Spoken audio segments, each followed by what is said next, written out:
జగన్ మాటల్ని ఇంకా నమ్మాలా?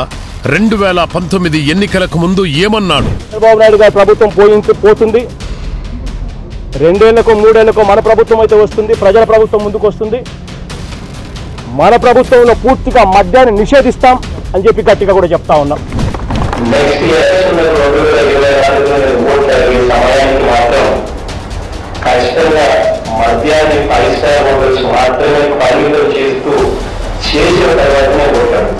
బాధ్యత కలిగిన అన్నయ్యల ఈ ఖైదీ కన్నయ్య జబర్దస్త్గా నటిస్తూ ఇచ్చిన ఆ హామీ ఏమైంది?